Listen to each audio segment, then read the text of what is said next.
We are back. आप सब तक आवाज़ आ रही है मेरी क्लियरली? स्क्रीन अब भी विजिबल है? एक दफ़ा और वेरीफाई करते हैं, फिर हम काम स्टार्ट करते हैं।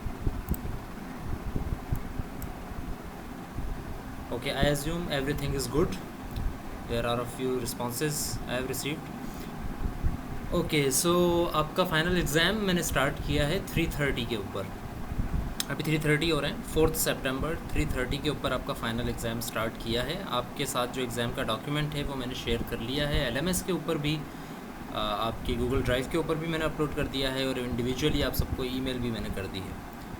अब एग्ज़ाम का तरीक़ाकार क्या है उस सब के ऊपर मैं आप सबको ज़रा एक्सप्लेनेशन दे देता हूँ कि क्या होगा एग्ज़ाम में और किस तरह से आप लोगों ने करना है, और फिर उसके ऊपर जो है हम क्वेश्चन आंसर्स भी हम कर सकते हैं कि अगर आपको कोई क्यूरी है उससे रिलेटेड जो आपको चीज़ समझ नहीं आई तो उसको भी हम एड्रेस करेंगे।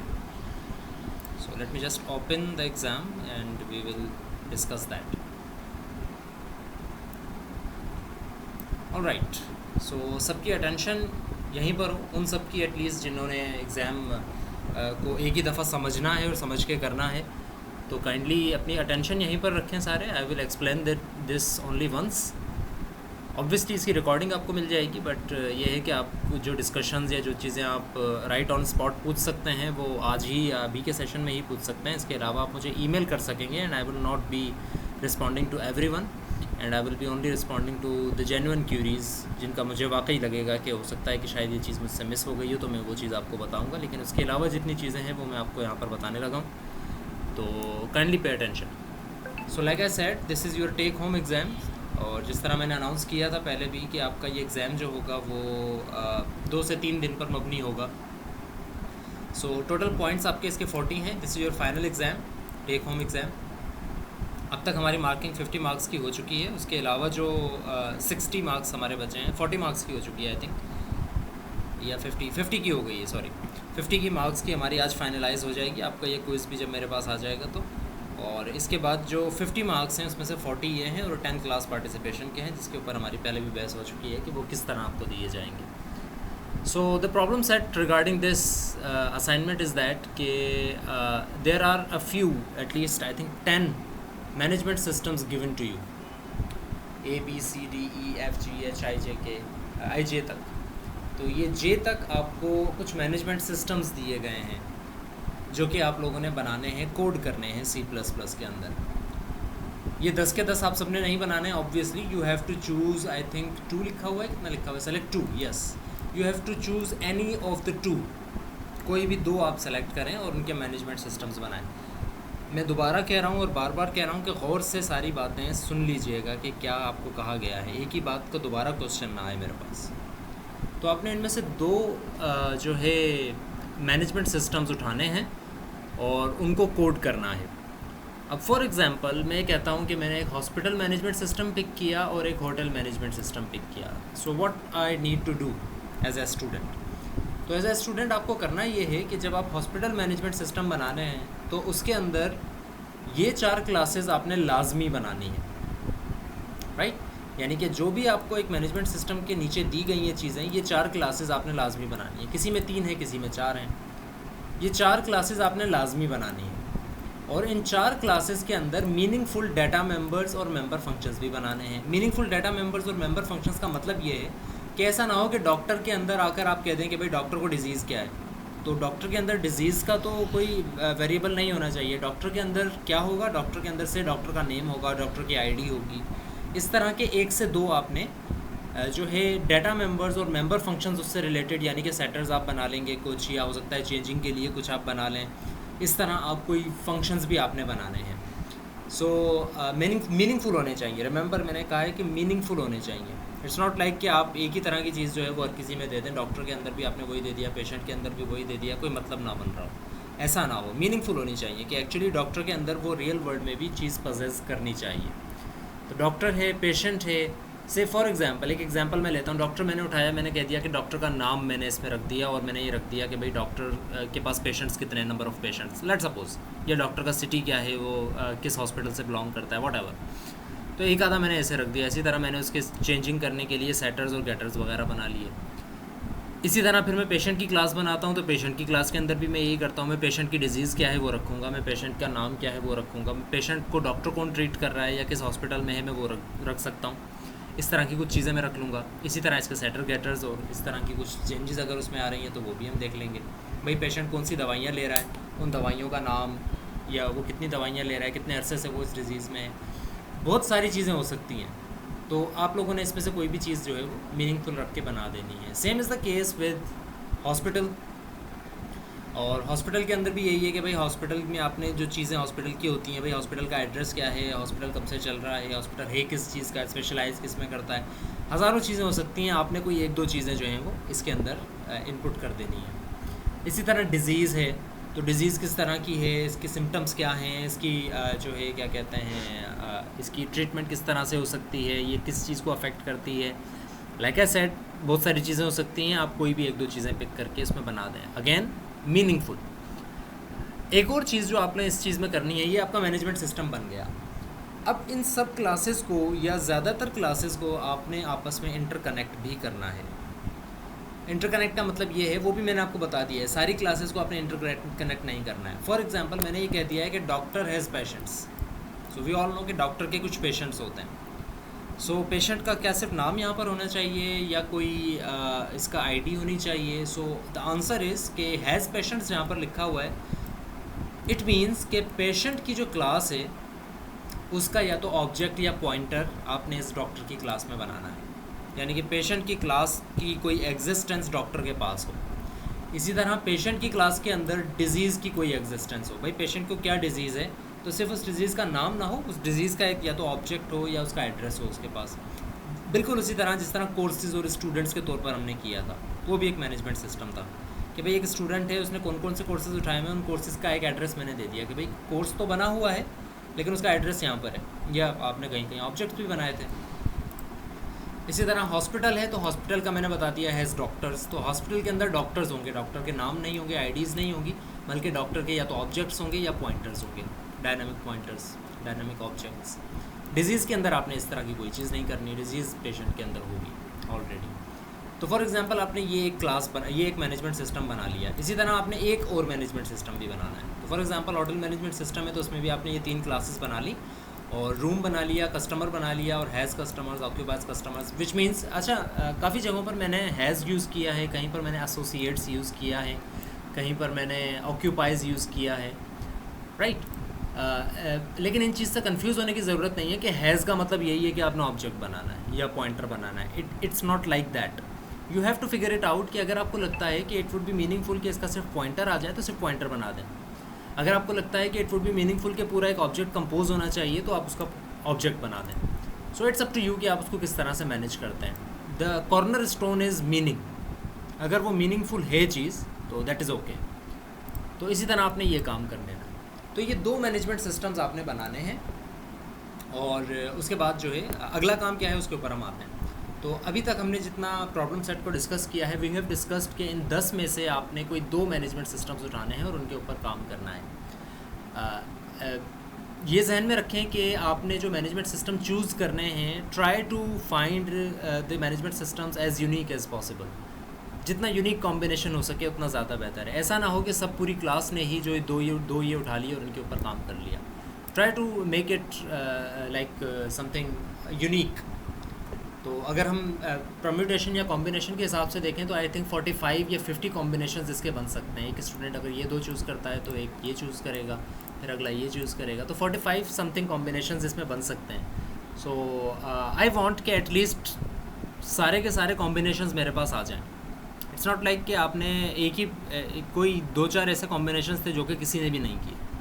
तो ये कोशिश कीजिएगा, it's not hard and fast rule, but कोशिश कीजिएगा कि जितने यूनिक कॉम्बिनेशन हो सके आप उठा लें। फॉर एग्जांपल भाई हॉस्पिटल और ऐसे क्रिकेट मैनेजमेंट का कोई ऐसा ख़ास कनेक्शन हमें मिल नहीं रहा है, because if someone is a patient he और she does not necessarily have to be in a cricket team.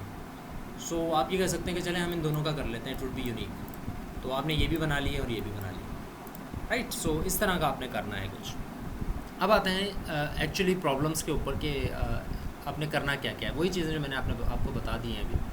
Question number 1, 10 marks आपको इस चीज़ के दिए जाएंगे कि you must take at least two meaningful you must make at least 2 meaningful new classes that will be child classes of any one of the given classes, which means कि किसी भी एक given class को आप उठाएं. फॉर एग्जांपल आपने अगर ये दोनों उठाई थी तो किसी भी एक क्लास को उठाएं, या डॉक्टर को या पेशेंट को या हॉस्पिटल को या डिजीज़ को, दोनों में से, इसमें से भी और इसमें से भी. एक क्लास इस मैनेजमेंट सिस्टम में से और एक क्लास इस मैनेजमेंट सिस्टम में से. कोई एक क्लास उठाएं और उससे इनहेरिट करें 2 meaningful classes. For example, again I am giving you an example, और अगर मैं एग्जाम्पल दे रहा हूँ तो इसका मतलब ये है कि आई विल सी कि ये एग्जाम्पल कोई ना करे, आप अपनी तरफ से न्यू काम करें. एक एग्जाम्पल मैं दे रहा हूँ, इसका मतलब है कि now that is out of the table, अब आप ये काम नहीं कर सकेंगे. सो फॉर एग्जाम्पल मैं ये कहता हूँ कि a doctor can be say a surgeon and a medical doctor, an MD और अ सर्जन. तो डॉक्टर दोनों ही होते हैं, सर्जन भी एक डॉक्टर होता है और MD भी एक डॉक्टर होता है. MD जो होता है, जो मेडिकल डॉक्टर होता है, वो ट्रीट करता है पेशेंट को using tablets and using medicines. जबकि जो सर्जिकल डॉक्टर होता है वो एक्चुअली जो पेशेंट की बॉडी को या जहाँ पर भी उसको मसला है उसको सर्जिकल औजारों से उसको ख़ुद फिज़िकली सही करता है, rather than relying on medicine. तो ये 2 चीज़ें अलग हो सकती हैं कि भाई डॉक्टर से मैंने 2 जो है वो इनहेरिट कर लिया, एक सर्जिकल डॉक्टर और एक MD. इसी तरह आप अपने जहन लगाएं और कोई किसी भी एक क्लास को उठाएं. फॉर एग्जांपल पेशेंट को आप उठा लें, इससे 2 क्लासेस निकाल लें मीनिंगफुल.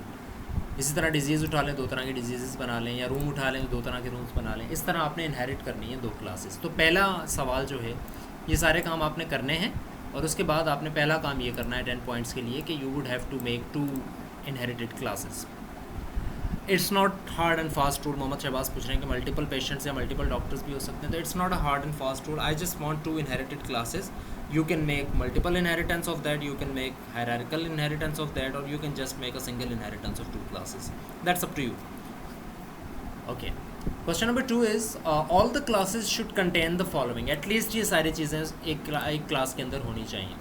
सब क्लासेस के अंदर एक ये होना चाहिए. एक पैरामीटराइज्ड कंस्ट्रक्टर होना चाहिए, एटलीस्ट 1 डाटा मेंबर होना चाहिए, कम से कम एक डाटा मेंबर हो, अलावा उन चीज़ों के जो कि मैं बता चुका हूँ. फॉर एग्जांपल डॉक्टर के अंदर एक तो पेशेंट का होगा डाटा मेंबर, चाहे वो पॉइंटर हो या ऑब्जेक्ट हो, बट डॉक्टर के अंदर एक अपना भी डाटा मेंबर इंडिपेंडेंट होना चाहिए, एटलीस्ट 1 डाटा मेंबर.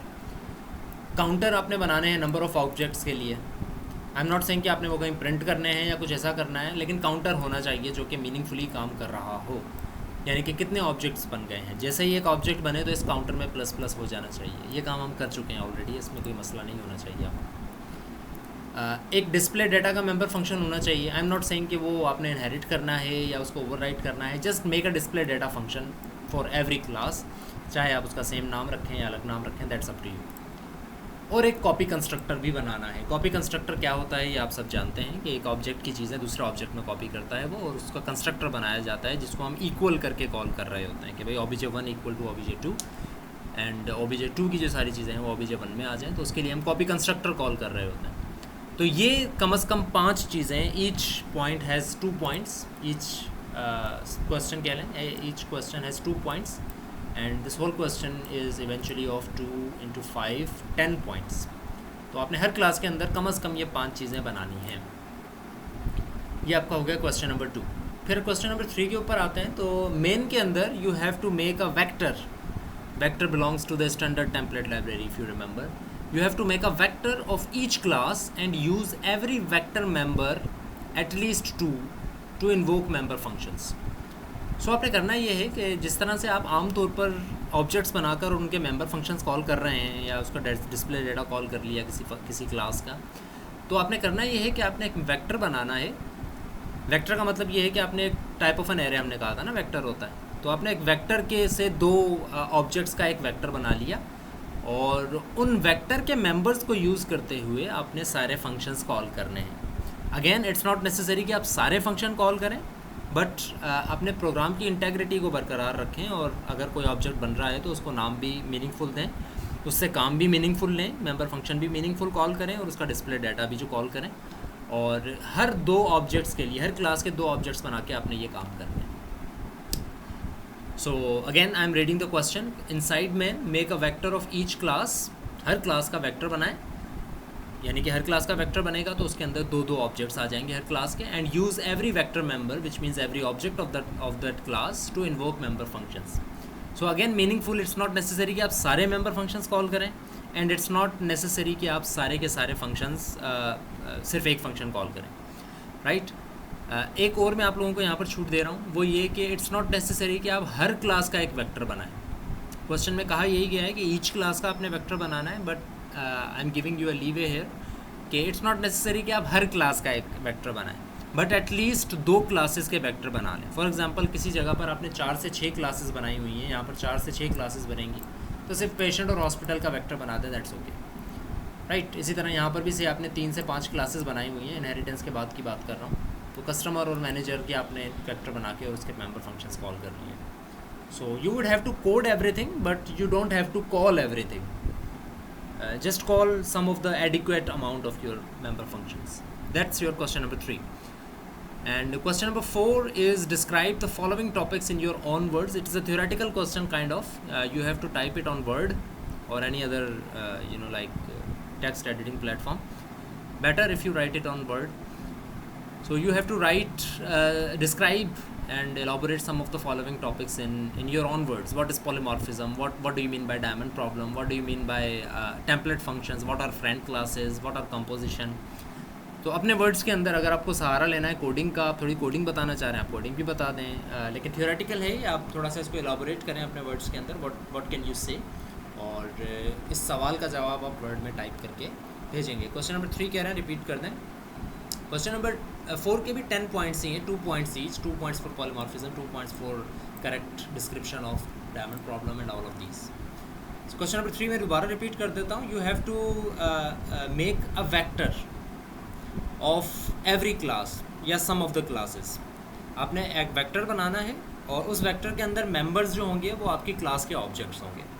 अब क्लास के ऑब्जेक्ट्स कितने होने चाहिए, एक वेक्टर का कितना साइज़ होगा, ये मैंने आपको कह दिया कि एटलीस्ट 2 साइज़ होना चाहिए आपके वेक्टर का. 2 ऑब्जेक्ट्स कम से कम वेक्टर के अंदर बने हुए हों और उन ऑब्जेक्ट्स के थ्रू आपने मेंबर फंक्शंस को कॉल करना है. जिस तरह आप आम मेंबर फंक्शंस को कॉल करते हैं आम ऑब्जेक्ट के थ्रू, उसी तरह अपने वेक्टर के ऑब्जेक्ट के थ्रू वेक्टर के मेंबर्स जो कि एक्चुअली ऑब्जेक्ट हैं आपकी क्लास के, उनके थ्रू आपने मेंबर फंक्शंस कॉल करने. So it's just a simple thing, just another step in calling the member function after making an object is that कि आपने डायरेक्ट ऑब्जेक्ट बनाकर मेंबर फंक्शंस कॉल नहीं करने, बल्कि आपने जो है वेक्टर के मेंबर के तौर पर ऑब्जेक्ट्स बनाने हैं और उन ऑब्जेक्ट्स के थ्रू आपने फिर जो है मेंबर फंक्शंस को इन्वोक करना है. Alright, so this is your problem set. आगे और भी चीज़ें हैं, मैं एक्सप्लेन करता हूँ वन बाय वन, लेकिन कुछ प्रॉब्लम्स जो अभी तक मेरे पास आई हैं मैं उसको बता देता हूँ. So Kazi Mubeen is asking values hard core होंगी और STL यूज़ कर सकते हैं. STL तो मैंने आपको कहा है कि आपने वेक्टर यूज़ करना है. उसके अलावा आई डोंट नो कि STL आप कहाँ पर यूज़ करने की बात कर रहे हैं. नेवरदलेस वैल्यूज़ हार्ड कोर कर दें, बेशक यूज़र से ना लें, दैट्स ओके.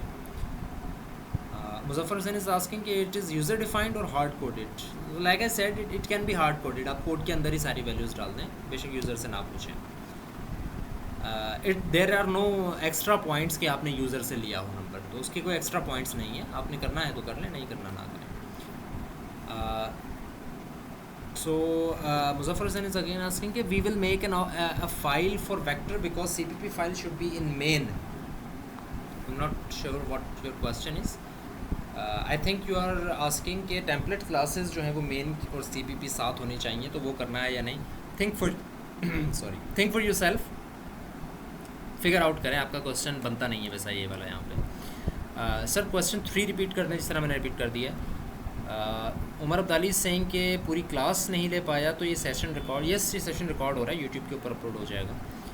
क्वेश्चन 4 के कितने मार्क्स हैं? 10 marks. Again 10 points for every question. There are 4 question and that means 40 marks का आपका ये एग्ज़ाम होगा. सैयद अबूज़र इज़ आस्किंग कि सर ये जो ऑन वर्ड में करना है ये कितने लाइंस में हो इनका answer? That's up to you. Like I said आप उसको डिस्क्राइब बेहतर तरीके से कर दें. कम से कम भी आई थिंक 2 से 3 लाइंस तो चाहिए ही होंगी आपको बेहतरीन तरीके से डिस्क्राइब करने के लिए. अगर बहुत ही आपकी वर्डिंग पावरफुल है तो आपको 2 से 3 लाइन में उसको डिस्क्राइब कर सकते हैं. वरना अगर आपने अपनी वर्डिंग में जिस तरह से आप कहेंगे तो नॉर्मली ऑन एवरेज इस तरह ही होता है कि आप कम से कम 1-2 पैराग्राफ 10-15 लाइन्स आपने लिखी, कुछ एग्जाम्पल्स दी, तब आप जाके उस चीज़ को डिफाइन कर पाते हैं सही तरीके से.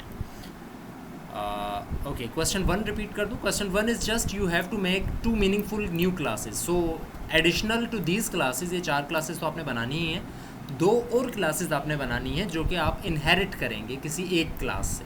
तो आप या तो इसके 2 चिल्ड्रन बना दें, या इसके 2 चिल्ड्रन बना दें, या इसके 2 चिल्ड्रन बना दें, या इसके 2 चिल्ड्रन बना दें. इसी तरह दूसरे मैनेजमेंट सिस्टम में भी या इसके बना दें, या इसके या इसके. तो आपने 2 क्लासेस एडिशनल चिल्ड्रन के तौर पर कर देनी है, मीनिंगफुल क्लासेस इनहेरिट करनी है. Okay, so Hafsa is asking sir, will vector work if I make different files? Yes, the vectors will work. Vectors का कोई इशू नहीं है इसके अंदर. जब आप टेम्पलेट क्लासेस बनाते हैं तो इसमें इशू आता है, बट वेक्टर चूँकि स्टैंडर्ड टेम्पलेट लाइब्रेरी ऑलरेडी बनी हुई है तो उसमें एज सच कोई इशू नहीं आएगा. Okay, Muzaffar Hussain is asking vector will be related to management और not. If we will related it is not possible because C++ file should be in main function, that's why we will have to make another file. You will not have to make another file, you are confusing some things. Okay, Shahzad Khan is asking कि sir direct किसी भी class का object नहीं बनाना. Yes, direct आपने किसी भी class का object नहीं बनाना. जब आप वेक्टर बनाएंगे तो उसके अंदर जो चीज़ें बनेंगी वो आपकी क्लास के ऑब्जेक्ट्स होंगे. Think of it like this कि आप डायरेक्ट कोई वेरिएबल ना बनाएं बल्कि एक एरे बना दें. अगर आप 2 वेरिएबल बनाएंगे, इंट x और इंट y, या आप सिर्फ एक एरे बना देंगे साइज़ 2 का, तो काम तो वही होगा, सिर्फ आप उसको एड्रेसिंग दूसरी तरीके से कर रहे होगे. तो यहाँ पर भी आपने ये करना है कि ऑब्जेक्ट अलग नहीं बनाना है, ऑब्जेक्ट वेक्टर के अंदर बनेंगे. वेक्टर के जो मेंबर्स होंगे those will be your objects. Suhaib Shaikh is saying कि क्वेश्चन नंबर 4 को मैं दोबारा रिपीट कर दूँ. तो question number 4 is just your description. Theoretical question है, आपने डिस्क्राइब करना है जिस तरह आप एग्जामिनेशन हॉल के अंदर पेपर और पेन से डिस्क्राइब करते हैं चीज़ों को. किसी भी एक चीज़ के ऊपर आप नोट लिख रहे हैं कि भाई ये चीज़ है, इसके बारे में मैं क्या बता सकता हूँ, या ये क्या चीज़ होती है, मैं इसको डिफ़ाइन करूँ. वही चीज़ आपने वर्ड के ऊपर टाइप करके मुझे भेजनी है. 5 क्वेश्चन हैं ये. क्वेश्चन 4 के 5 पार्ट्स हैं. ओके, क्वेश्चन 3 को फिर से समझा दें तो अगेन मैं आपको दोबारा बता चुका हूँ, बार बार बता चुका हूँ कि वेक्टर आपने बनाना है और उस वेक्टर के जो मेंबर्स होंगे उनके थ्रू आपने मेंबर फंक्शंस कॉल करना है.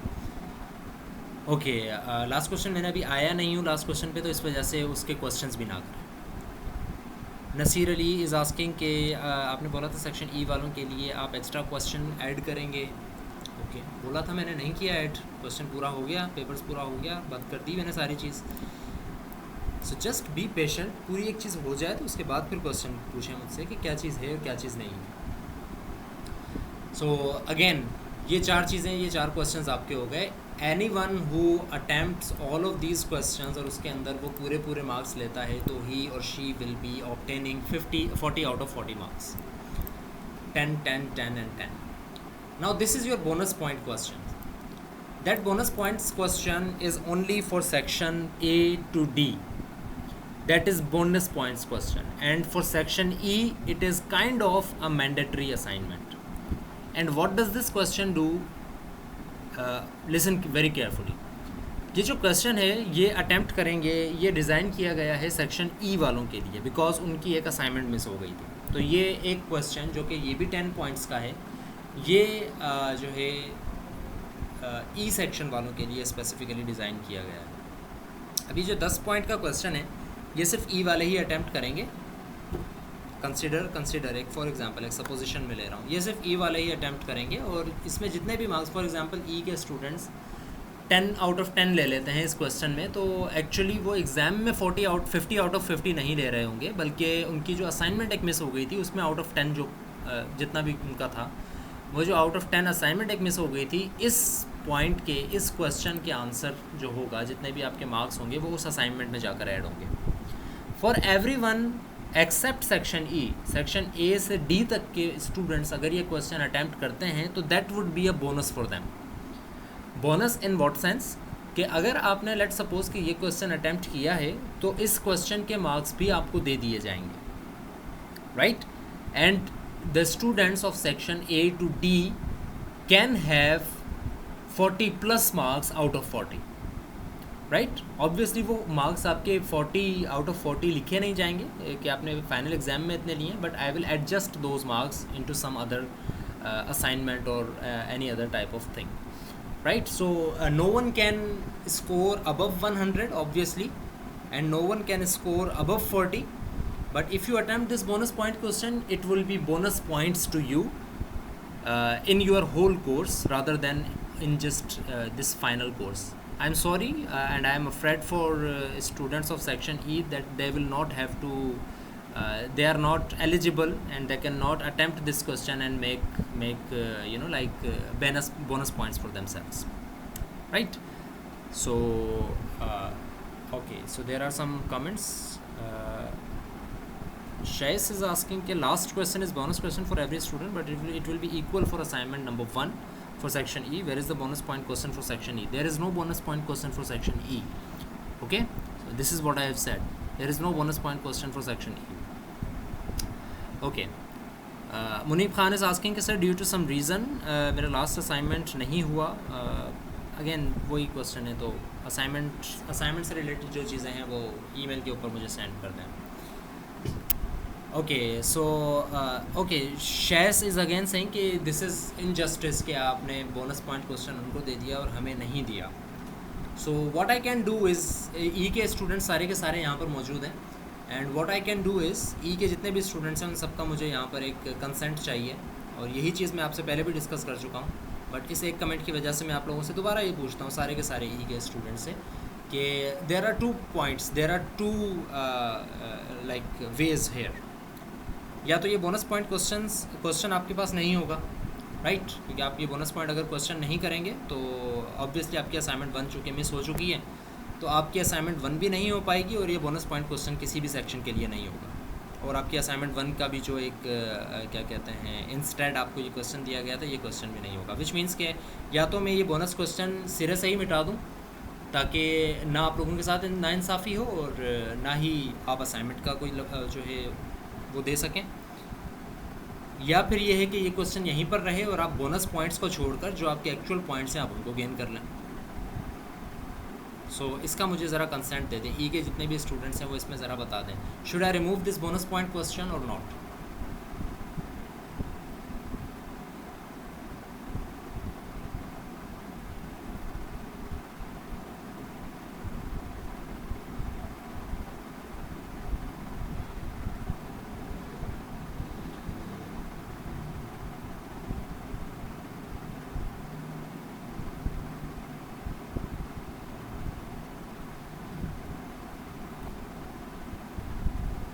सो a lot of students are saying here, आपको इस सेशन की रिकॉर्डिंग भी मिलेगी सब स्टूडेंट्स को ऑब्वियसली, तो आप चैट भी सारे पढ़ सकते हैं. अभी शायद आप लोगों के पास ये मैसेजेस नहीं आ रहे हैं, बट तकरीबन ज़्यादा स्टूडेंट ने ये कहा है कि रिमूव ना करें. मेरे पास सिर्फ 2 जवाब आए हैं कि बोनस पॉइंट क्वेश्चन को रिमूव कर दें. So the verdict is actually 8-2 and I am deciding this on myself. I'm not you are not to blame any of the classmates कि आपने ये कहा क्यों टीचर को. It is my decision and I am not removing this, and section E cannot score bonus points, and you can only score the points that you could not attempt in assignment number 1, right?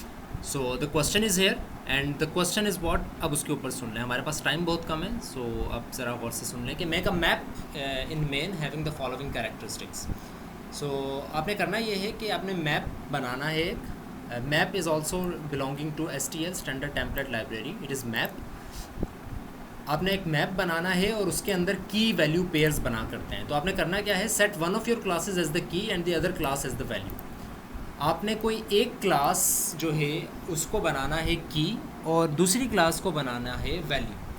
कोई एक class का मतलब ये है कि आपके जो 2 management system बने हैं, एक मैनेजमेंट सिस्टम में से आप एक क्लास उठाएं और दूसरे मैनेजमेंट सिस्टम में से आप एक क्लास उठाएं, और एक क्लास होगी की और एक क्लास होगी वैल्यू, राइट. तो इस तरह आपने बनाना है और एटलीस्ट 3 की वैल्यू पेयर्स आपके मैप में बनेंगे. ऑपरेटर ओवरलोड भी करना है. इसकी एक्सप्लेनेशन ज़्यादा से ज़्यादा जितनी होगी 1 मिनट मुझे दीजिएगा, मैं I will be back to you.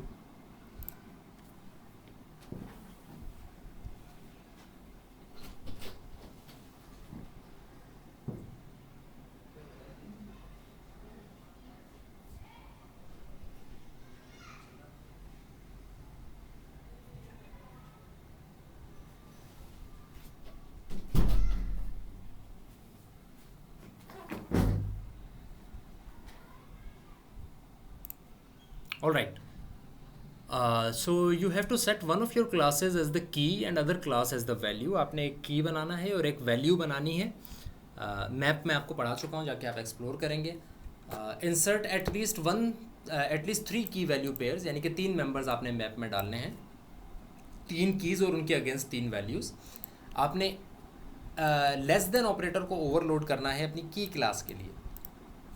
For example आपका क्यू वैल्यू पेयर कुछ इस तरह से बनता है कि आपने इस डॉक्टर को रख दिया है की और रूम को रख दिया है what do you call it value, या डॉक्टर को रख दिया है की और कस्टमर को रख दिया है आपने वैल्यू। तो अगर आपने इस तरह से किया है तो डॉक्टर की क्लास के लिए आपको ओवरलोड करना है, जो आपने की रखी है उसके लिए आपको ओवरलोड करना है लेस देन के ऑपरेटर को।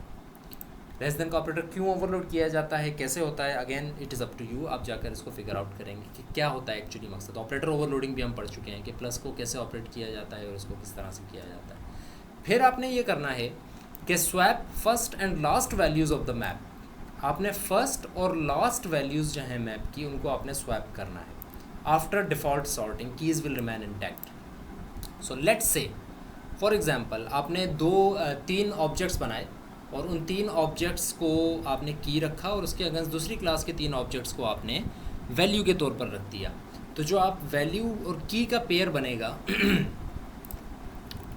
सो ओके, नोटपैड के ऊपर मैं समझा देता हूँ आपको क्लियरली, होपफुली समझ में आ जाए। सो लेट्स सपोज आपने डॉक्टर का एक ऑब्जेक्ट बनाया doc1 और उसके अगेंस्ट आपने एक कस्टमर जो था होटल मैनेजमेंट सिस्टम में, उसके ऑब्जेक्ट को आपने एज अ वैल्यू रख दिया। इसी तरह आपने doc2 किया और कस्टमर 2 को आपने जो है वो इसकी वैल्यू असाइन कर दी। सेम इज़ द केस कि आपने doc3 किया। तो मैंने जिस तरह से कहा एटलीस्ट 3 आपने पेयर्स बनाने हैं, कस्टमर 3 आपने कर दिया। तो कीज़ आपको पता है मैप के अंदर सॉर्ट होती हैं। तो लेट्स सपोज कि doc2 is less than doc1, तो doc1 से पहले चला जाएगा ये, तो वो ऑटोमेटिक सॉर्ट हो जाती हैं खुद ही चीज़ें। तो अगर ये चीज़ हो जाती है तो ये करने के बाद आपने इसकी वैल्यू और इसकी वैल्यू को स्वैप करना है, यानी कि आप doc2 के अगेंस्ट आ जाएगा कस्टमर 3 और doc3 के अगेंस्ट आ जाएगा कस्टमर 2। तो ये स्वैपिंग की चीज़ जो यहाँ पे कही गई है वो एक्चुअली डिफ़ॉल्ट सॉर्टिंग के बाद आपने पहली और आखिरी वैल्यू को स्वैप कर देना है। वैल्यू को, कीज़ वैसी की वैसी रहेंगी और फिर आपने की वैल्यू पेयर्स को प्रिंट कर देना है। ये 5 काम आपने करने हैं। कुछ हिंट्स भी मैंने इसके लिए इसके हिसाब से दे दी हैं। पहली हिंट ये है कि कॉन्स्ट का कीवर्ड आपको यूज़ करना पड़ेगा कहीं, इट इज़ नेसेसरी कि आपको कॉन्स्ट का कीवर्ड कहीं ना कहीं यूज़ करना पड़े। तो इसके ऊपर भी आप रिसर्च करेंगे तो आपको अंदाज़ा होगा कि कहाँ यूज़ करना चाहिए। And one of the main thing about this whole scenario is this that you won't be able to use key class in map properly until the overloading function is working properly. जब तक आपका ये function सही से काम नहीं कर लेता तब तक आपकी की क्लास जो है ना मैप के अंदर वो सही तरह से इंटीग्रेट नहीं हो पाएगी। आप मैप बनाते तो रहेंगे लेकिन कोई ना कोई एरर वो आपको देता रहेगा। तो आपने ओवरलोड करना है, पहले आपका ऑपरेटर सही से ओवरलोड हो जाए, उसके बाद फिर मैप बनाने की कोशिश कीजिएगा ताकि वो प्रॉपरली वर्क भी करे। राइट, ये भी 10 पॉइंट्स का क्वेश्चन है like I said, and 2 points each जो यहाँ पर लिखे हुए हैं वो 2 चीज़ों के पॉइंट हैं। सबसे पहली चीज़ है कि आपने इस ऑपरेटर को ओवरलोड करना है और आपने ये 2 वैल्यूज स्वैप करनी है। ये जो सी और डी पॉइंट हैं इनके 2 पॉइंट्स हैं। बट अगेन आप ये ना समझे कि सिर्फ ये 2 काम आप कर लेंगे तो उससे काम हो जाएगा, क्योंकि ऐसा नहीं होगा। आपने अगर ये ओवरलोड किया है तो आपको ये चीज़ चेक करने के लिए कुछ वैल्यूज़ भी तो डालनी पड़ेंगी और ये चीज़ चेक करने के लिए आपको की वैल्यूज़ बनानी भी तो पड़ेंगी। आपने ऑब्जेक्ट्स बनाने भी हैं और फिर प्रिंट भी करके देखेंगे। तो एक्चुअली जो मकसद है, जो एक्चुअली मेन चीज़ है, जो काम आपने करना है वो ये है। लेकिन जो ए, बी और ई के पॉइंट्स हैं वो तीनों पॉइंट्स इसके इर्द गिर्द घूमेंगे तभी ये काम हो सकता है, वरना ये काम नहीं हो सकता। तो ये 2 काम आपने लाजमी करने हैं। Each is for 5 points and there are some hints as well. और ये बोनस पॉइंट का क्वेश्चन आपका हो गया। सबमिशन इंस्ट्रक्शंस आप सुन लें दोबारा कि क्वेश्चन नंबर 4 वर्ड डॉक्यूमेंट के अंदर आपने लिखना है जिस तरह से मैंने कहा अभी, क्योंकि वो थियोरेटिकल है। उसको सेव किस तरह से करना है उसका नाम भी मैंने आपको बता दिया है। Code all files in single project, सारी फाइल्स आप एक ही प्रोजेक्ट में बनाएंगे। एक मैनेजमेंट सिस्टम के लिए अलग और दूसरे मैनेजमेंट सिस्टम के लिए अलग प्रोजेक्ट नहीं बनेगा। हेडर्स और इम्प्लीमेंटेशंस अलग बनेंगी, लाइक आई सेड जिस तरह से हम करते गए हैं हमेशा। .h अलग बनेगी, .cpp अलग बनेगी and so on so forth. You have to compress your file. आपको कंप्रेस किस तरह से करनी है फाइल, उसका एक वीडियो लिंक भी मैंने यहाँ पर दिया हुआ है, आप उसको एक्सेस कर सकते हैं। फिर आपने अपलोड करनी है ये फ़ाइल LMS के ऊपर।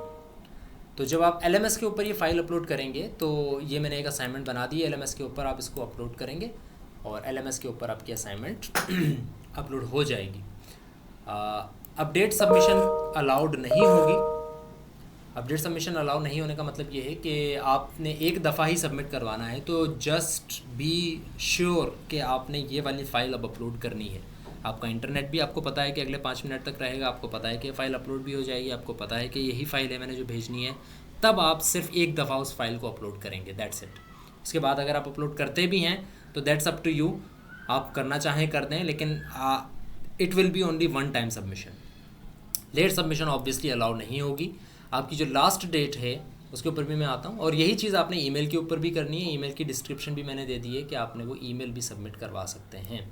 लास्ट डेट जो है वो आपकी है Monday September 7th 2020 at 4:30 PM। 4:30 PM इस वजह से क्योंकि LMS जो है वो वर्किंग आवर्स में ही काम कर रहा है, उसके अलावा प्रॉपरली काम नहीं कर रहा है। सो 7 सितंबर को 4:30 PM तक आप ये सबमिट करवा सकते हैं। But again I am telling you this with very much confidence कि ज़्यादा से ज़्यादा वेट ना करें।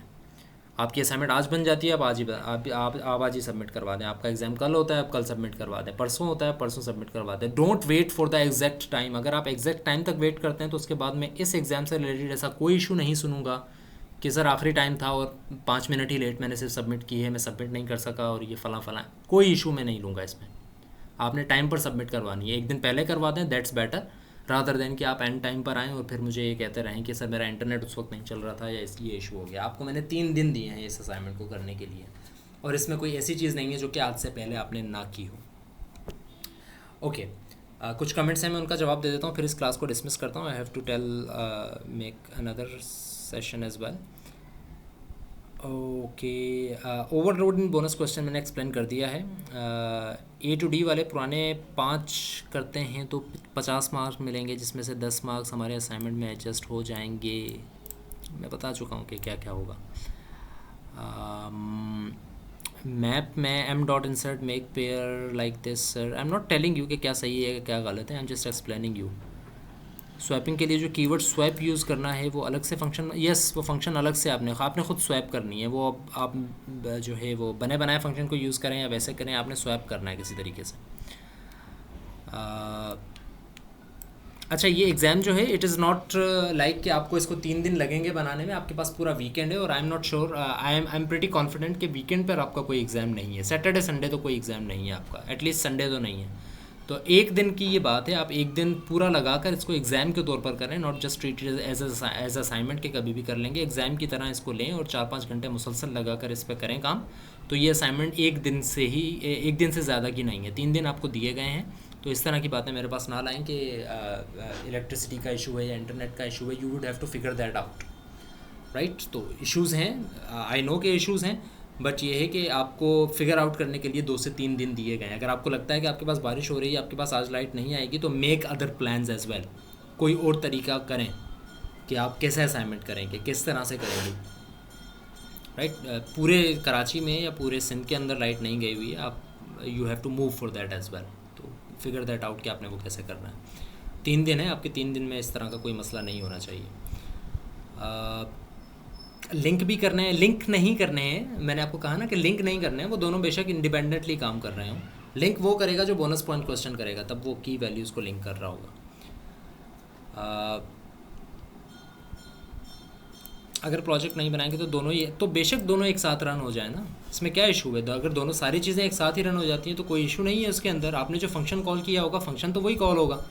इट्स नॉट लाइक कि आपने एक फंक्शन कॉल किया है डॉक्टर का, तो वो कहेगा कि नहीं ये रूम में भी है इसलिए मैं इसको कॉल नहीं कर सकता। ऐसा तो नहीं है, बनने थे सारी चीज़ें एक साथ।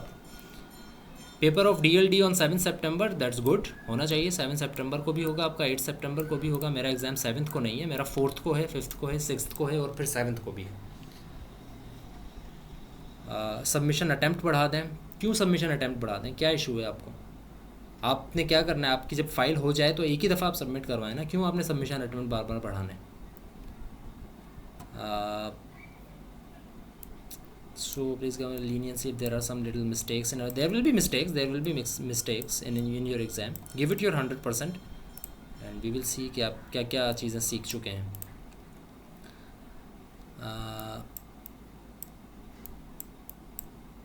सेक्शन E के बोनस पॉइंट क्वेश्चन नहीं मिलेंगे, जबकि सेक्शन E वालों की असाइनमेंट 1 में कोई गलती भी नहीं।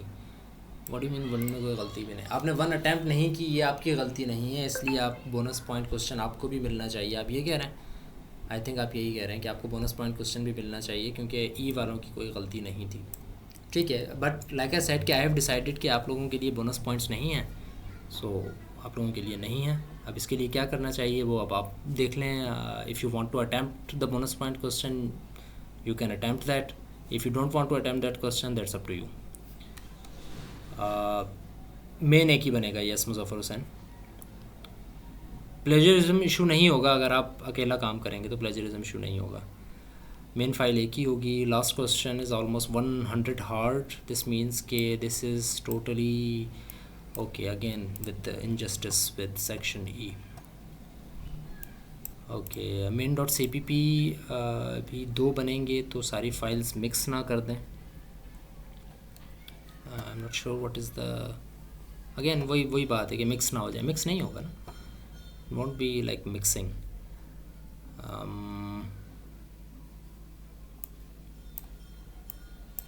Okay, so you are saying that this is not a solution, that I decided it myself. So what would be the, I think I've disconnected, just give me a few minutes again. I think that's it. Attempt कीजिए अब आप questions जितने भी हैं, and I don't see कि अब कोई और क्वेश्चन इसमें होना चाहिए। अगर कोई क्वेश्चन है तो काइंडली दोबारा मुझे सेंड कर दें, क्योंकि अभी मैंने दोबारा से ज्वाइन किया है तो थोड़ा सा इशू ना हो जाए। मेरे पास है नहीं है अभी पुरानी चैट, तो अगर कोई चीज़ मिसिंग हो गई है तो मुझसे पूछ लें again, and that's all for today.